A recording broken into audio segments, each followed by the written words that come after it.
నమస్తే, నేను చెవుల కృష్ణాంజనేయులు. ఆంధ్రప్రదేశ్లో ఒక రాజకీయపరమైనటువంటి పొత్తులకు సంబంధించినటువంటి ఒక స్పష్టత వచ్చినట్టుగా కనపడుతోంది.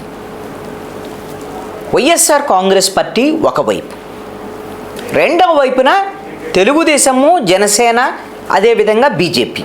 ఇది 2014 లాంటి కాంబినేషన్. పాత ఎవరైతే రాజకీయ ప్రత్యర్థులు ఉన్నారో 2014లో వైఎస్ఆర్ కాంగ్రెస్ పార్టీని ఓడించినటువంటి రాజకీయ ప్రత్యర్థులు, ఆ ముగ్గురు మళ్ళీ కలవబోతున్నారు. ఈ రోజున ఈ ముగ్గురుతో పాటుగా, రాజకీయ ప్రత్యర్థులతో పాటుగా మరొక ముగ్గురిని జగన్మోహన్ రెడ్డి ఈ ఎన్నికల్లో ఎదుర్కోవాల్సినటువంటి పరిస్థితి ఉంది. వాళ్ళు ఎవరు అనంటే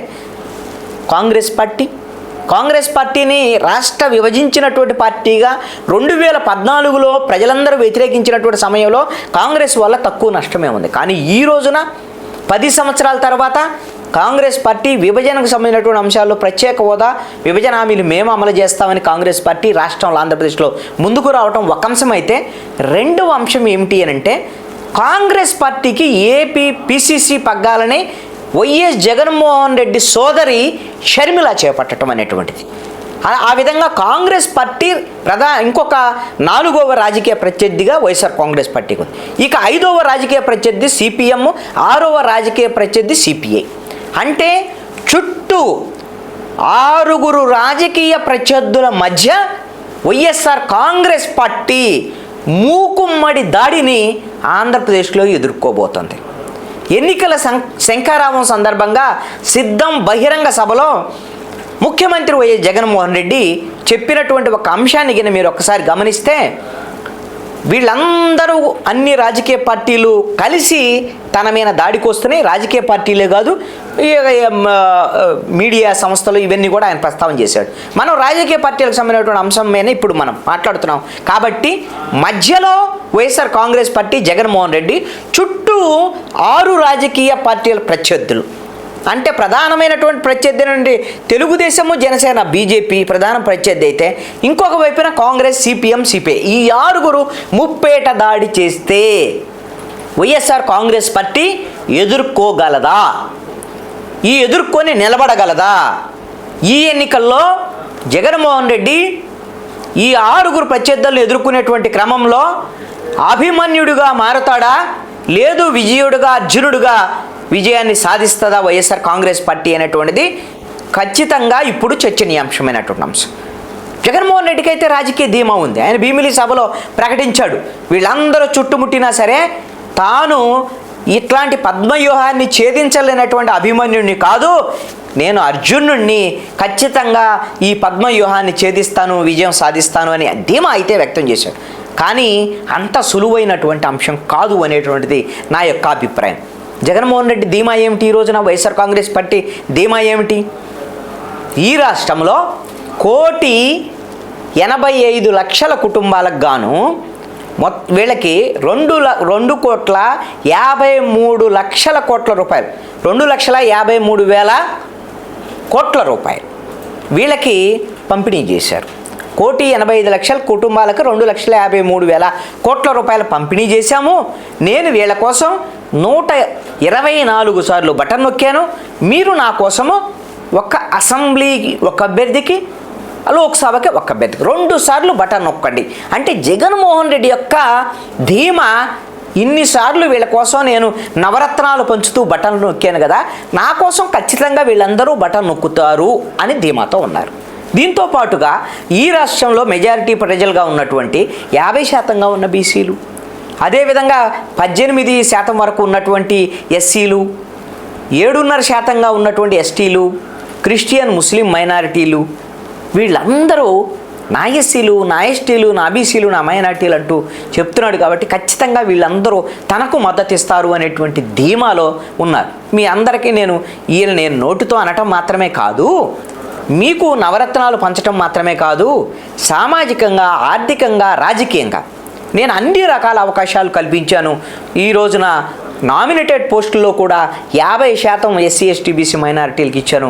అదేవిధంగా మంత్రి పదవుల్లో కూడా గతంలో ఎన్నడూ లేనటువంటి విధంగా అత్యధికంగా మంత్రి పదవులు ఇచ్చాను. డిప్యూటీ సీఎంలు కూడా 5 డిప్యూటీ సీఎంలను పెట్టాను నేను అనేటువంటి విధంగా రాజ్యసభ సభ్యుల దగ్గర నుంచి ఇవన్నీ చేస్తున్నారు. ఇప్పుడు సీట్లు ఇచ్చేటువంటి విషయంలో కూడా బీసీలకు నేను అత్యధికంగా ఇస్తున్నాను అనేటువంటి విషయాన్ని పదే ఈ ఎస్సీ ఎస్టీ బీసీ మైనారిటీల ఓట్ల సంపాదించడం కోసం, అంటే ఈ ప్రజల మద్దతు నాకు ఉంది కాబట్టి ఈ 6 పార్టీలు నన్ను వ్యతిరేకించినా, నా మీద పోరాటం చేసినా నేను వాళ్ళ యొక్క పోరాటాన్ని ఛేదించి గెలవగలననేటువంటి ధీమాలో ఈ రోజున జగన్మోహన్ రెడ్డి ఉన్నారు. అయితే ఇక్కడ ఒక అంశం ఏమిటంటే తెలుగుదేశం పార్టీ, జనసేన ఈ 2 పార్టీలు కీలకమైనటువంటి అంశాలని ప్రజల ముందుకు తీసుకొచ్చాయి. ఒకటి ఏమిటి అంటే సూపర్ 6 పేరుతో మహిళలకి 1500 రూపాయలు నెలకి, ఏది 18 ఏళ్ళ నిండిన వాళ్ళ దగ్గర నుంచి 60 ఏళ్ళ వరకు మేము మహిళలకి పెన్షన్ ఇస్తామనేటువంటి దాని మీద,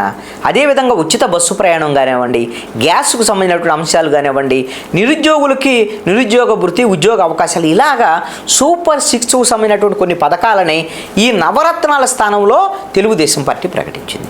వీటికి అదనంగా ఒక 5 అంశాలను జనసేన చేర్చింది. అంటే ఈ సంక్షేమ పథకాలను ఇంతకన్నా మెరుగ్గా మేము అందించగలం అనేటువంటిది ప్రతిపక్షాలు ముందుకు వస్తున్నాయి.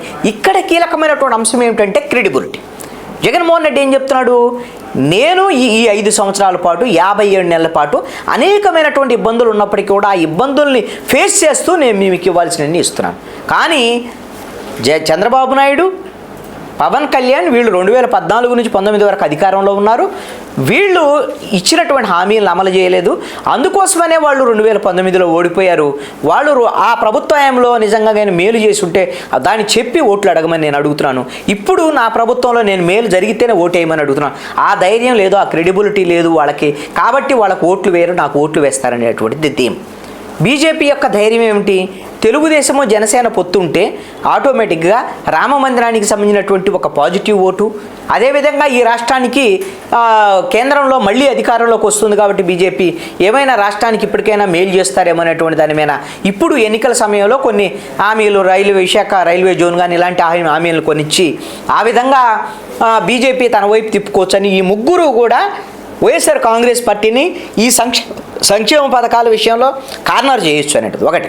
రెండవది ఏంటంటే జగన్మోహన్ రెడ్డి ఏమైతే హామీలు ఇచ్చి అమలు చేయలేదో, దశల వారీ మధ్య నిషేధం కానివ్వండి, అదేవిధంగా నిరుద్యోగ సంబంధించినటువంటి సమస్య కానివ్వండి, ఇవన్నిటిని హైలైట్ చేస్తూ మేము ఇచ్చేటువంటి సంక్షేమ పథకాలు మేము ఖచ్చితంగా అమలు చేస్తామనే దాని మీద నమ్మకం కలిగించేటువంటి ప్రయత్నం అయితే ఒకవైపున చేస్తున్నారు. ఇంకొక వైపున కాంగ్రెస్ పార్టీ కూడా ఏమీ తక్కువ డ్యామేజ్ చేయట్లేదు వైఎస్ఆర్ కాంగ్రెస్ పార్టీని. వైఎస్ఆర్ కాంగ్రెస్ పార్టీ కాంగ్రెస్ డ్యామేజ్ విషయంలో కూడా ఎలా తట్టుకోగలదు ఏంటి అనేటువంటిది, వాళ్ళ వ్యూహం ఏంటి అనేటువంటిది మాత్రం ఇక్కడ ఒక అర్థం కాని ప్రశ్నగా ఉంది. ఎందుకంటే షర్మిల పిసిసి అధ్యక్షులుగా ఉన్న తర్వాత ప్రత్యేక హోదా విభజన హామీల విషయంలో జగన్మోహన్ రెడ్డి అడగటం లేదు, కేంద్రాన్ని లాలూచి పడ్డారు అనేటువంటి విషయం ఒకటైతే, కీలకమైనటువంటి ఒక అంశాన్ని లేవనెత్తింది షర్మిల. మణిపూర్లో జరిగినటువంటి అల్లర్ల విషయంలో బీజేపీని ప్రశ్నించట్లేదు క్రిస్టియన్గా ఉన్నటువంటి జగన్మోహన్ రెడ్డి. ముస్లిం మైనారిటీలు కూడా అన్యాయం జరుగుతుందనేటువంటి విధంగా ముస్లిం మైనారిటీలు క్రిస్టియన్ ఓట్లని వైఎస్ఆర్ కాంగ్రెస్ పార్టీ నుంచి తీసుకొచ్చుకునేటువంటి విధంగా ఒక ప్రయత్నము షర్మిల చేస్తున్నారు. దీంట్లో ఈ వ్యూహాన్ని ఎలా తట్టుకోగలరు, ఈ దాడిని ఎలా తట్టుకోగలరు వైఎస్ఆర్ కాంగ్రెస్ పార్టీ అనేటువంటి చాలా కీలకం ఉంటుంది. ఇంకొక వైపున ఏం చేస్తున్నారు, సిపిఎం సిపిఐ వాళ్ళకేం సీట్లు రాకపోవచ్చు, ఓటింగ్ పర్సెంటేజ్ కూడా ఉండకపోవచ్చు, కానీ వాళ్ళు సిపిఎస్ రద్దు విషయానికి సంబంధించినట్టు కానీ మొన్న అంగన్వాడీలకు సంబంధించినటువంటి ఉద్యమంలో కానీ ఎలాంటి అనేకమైనటువంటి ఉద్యమాల్లో సిపిఎం సిపిఐ బలంగా ప్రజలతో ఉన్నటువంటిది. ఈ వీళ్ళకి ఓట్లు రాకపోయినప్పటికీ కూడా అధికార పక్షాన్ని డ్యామేజ్ చేసేటువంటి విధంగా విస్తృతంగా ప్రజల్లోకి ప్రచారం చేసేదానికి అవకాశం ఉండొచ్చు. నాకున్నటువంటి సమాచారం మేరకు అయితే సిపిఎం ఎవరితో పొత్తులోకి వెళ్ళకపోవచ్చు, కానీ మరి బహుశా ఏమన్నా ఇండియా కూటమిలో ఉంది కాబట్టి కాంగ్రెస్తో ఏమన్నా పొత్తులోకి వెళ్తున్నా సీట్లు సర్దుబాటు చేసుకుంటుందో లేదో తెలియదు. కానీ సిపిఐ మాత్రం బీజేపీ తెలుగుదేశం జనసేన పొత్తున్నా సరే సిపిఐ 2 సీట్లలో అవగాహన కుదుర్చుకొని తెలుగుదేశం పార్టీతో మాత్రమే అక్కడ బలహీనమైనటువంటి అభ్యర్థులను పెట్టి సిపిఐకి సంబంధించినటువంటి వాళ్ళని గెలిపించేటువంటి అవకాశం ఉండేటువంటి విధంగా ఒక అవగాహన సిపిఐ కుదుర్చుకోవచ్చు అనేటువంటి ఒక చర్చ జరుగుతుంది. మరి ఈ నేపథ్యంలో ఈ 6 కీలకమైనటువంటి రాజకీయ పార్టీ ప్రత్యర్థులను ఎదుర్కొని ఒక మరి అభిమన్యుడిగా మారతాడా, అర్జునుడిగా మరి జగన్మోహన్ రెడ్డి విజయం సాధిస్తాడనేటువంటిది మనం అర్థం చేసుకోవాలి. 2014లో ఒక అంశాన్ని కానీ మీరు గమనిస్తే అసలు అధికారంలోకి రాబోతుంది వైఎస్ఆర్ కాంగ్రెస్ పార్టీ అనుకునేటువంటి తరుణంలో చివరిలో కేవలం 5.5 లక్షల ఓట్ల తేడాతో 1.5% ఓట్ల తేడాతో వైఎస్ఆర్ కాంగ్రెస్ పార్టీ ఓటమి చెంది. ఇప్పుడు అదే కాంబినేషన్లో ముగ్గురు రంగంలోకి దిగుతున్నారు. జనసేన పార్టీ ఇంకా బలంగా ఉంది ఈ రోజున. మరి ఇలాంటి పరిస్థితుల్లో ఇప్పుడు ఈ పాత ప్రత్యర్థులైనటువంటి ముగ్గురు, అదేవిధంగా షర్మిల, సిపిఐ ఈ 6 ప్రత్యర్థులను ఎదుర్కొని ఏ విధంగా ముందుకు వెళ్ళగలడో వైఎస్ఆర్ కాంగ్రెస్ పార్టీ అనేటువంటిది, ఈ పద్మవ్యూహాన్ని జగన్మోహన్ రెడ్డి ఛేదించగలడా లేదా అనేది రేపొద్దున ఎన్నికల్లో తేలాల్సినటువంటి అంశం.